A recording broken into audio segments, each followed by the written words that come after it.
Bulletin की शुरुआत करते हैं और सबसे पहले बात मध्य प्रदेश की करते हैं। मध्य प्रदेश में आज से ट्रकों के पहिए थम गए हैं। ट्रांसपोर्टर्स ने अगले 3 दिन के लिए प्रदेशव्यापी हड़ताल का आह्वान किया है। ट्रांसपोर्टर्स कोरोना की मार का हवाला देते हुए डीजल पर वैट और रोड टैक्स घटाने के साथ साथ जीएसटी की दरों में छूट की मांग कर रहे हैं। हड़ताल के दौरान राज्य में करीब 7 लाख वाणिज्यिक वाहनों के चक्के थम गए हैं। इनमें ट्रक और छोटी वाणिज्यिक गाड़ियां भी शामिल हैं। हड़ताल बुधवार तक चलेगी। ट्रांसपोर्टर्स की अगर माने तो कोविड-19 के चलते कारोबार में कमी से उन्हें आर्थिक दिक्कतों का सामना करना पड़ा है। दूसरी ओर डीजल के दाम काफी बढ़ गए हैं, जिससे उनकी आमदनी पर असर पड़ा है।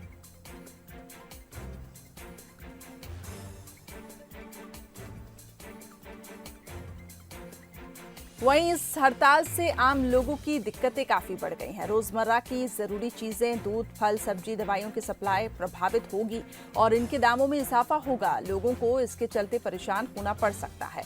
मध्य प्रदेश के ट्रांसपोर्ट एसोसिएशन की इस हड़ताल को पड़ोसी राज्य उत्तर प्रदेश, राजस्थान, महाराष्ट्र और गुजरात के ट्रांसपोर्टर्स का भी समर्थन मिला है। इन राज्यों के ट्रांसपोर्टर ने ऐलान किया है कि अगले 3 दिनों तक कोई भी ट्रांसपोर्टर मध्य प्रदेश में माल नहीं भेजेगा। ऐसे में अगर मध्य प्रदेश में यदि कोई बाहरी राज्य के कमर्शियल व्हीकल नहीं आए तो 3 दिनों के दौरान दवाइयों से लेकर रोजमर्रा की चीजों की सप्लाई भी प्रभावित होगी।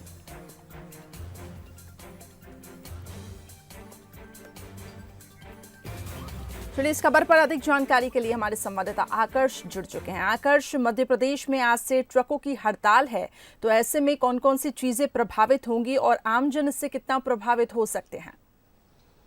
साफ तौर पर करिश्मा, यदि वाणिज्य कर के जो ट्रक हैं यदि उनके पहिए थम जाएंगे तो साफ तौर पर आम लोगों पर उसका असर पड़ेगा, क्योंकि दूध, फल, सब्जी और दवाइयों की बात की जाए तो आम तौर पर हर दिन इनकी सप्लाई मध्य प्रदेश में की जाती है। लेकिन यदि ट्रक के पहिए थम जाएंगे तो कहीं ना कहीं ये चीज़ें मध्य प्रदेश में नहीं आ सकेंगी। ऐसे में यही होगा कि जमाखोर अपना माल जमा कर लेंगे और आम लोगों पर इसका असर पड़ेगा। तमाम चीज़ें जो है महंगी हो जाएंगी।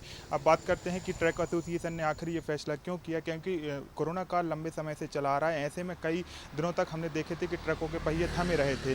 उनका साफ तौर पर यही कहना है कि उनकी आर्थिक स्थिति खराब हो गई है। ऐसे में जब उन्होंने फिर से ट्रकों का संचालन शुरू किया है तो ऐसे में डीजल के दाम बढ़ गए हैं और रोड पर जो बेट है वो रोड पर जो टैक्स का बेट है उसको कम करने की बात कर रहे हैं, जीएसटी की कम की बात कर रहे हैं। 5 सूत्री मांगों को लेकर उन्होंने हड़ताल की है और इस हड़ताल को लेकर करीब 4 प्रदेश के जो ट्रक एसोसिएशन है उन्होंने भी समर्थन किया है। तो साफ यही है कि अभी तो सिर्फ मध्य प्रदेश के ट्रक एसोसिएशन ने यह हड़ताल की है। आने वाले समय में ऐसा भी देखने को मिल सकता है कि अन्य राज्यों के ट्रक एसोसिएशन यानी कि ट्रक जो संचालक हैं वो भी हड़ताल पर जा सकते हैं। लेकिन 3 दिवसीय इस तरीके की हड़ताल पर यदि ट्रक एसोसिएशन गया है और 7 लाख से ज्यादा ट्रक यदि ट्रकों के पहिए थमेंगे तो इसका असर सबसे ज्यादा आम लोगों पर जरूर पड़ेगा। करिश्मा जी बिल्कुल, और अभी इस पूरे मामले में संज्ञान लेना बहुत ज़्यादा ज़रूरी है, क्योंकि ये 3 दिन की हड़ताल है। आगे देखिए, अगर इनकी मांगे नहीं मानी जाती है तो फिर स्थितियां और बिगड़ सकती है, तो आमजन पर भी काफ़ी असर पड़ने वाला है। और राज्य में करीब 7 लाख वाहनों के पहिए थम गए हैं। फल, दूध, सब्जी की सप्लाई प्रभावित होगी। पेट्रोल, डीजल की वैट घटाने की इनकी मांगे हैं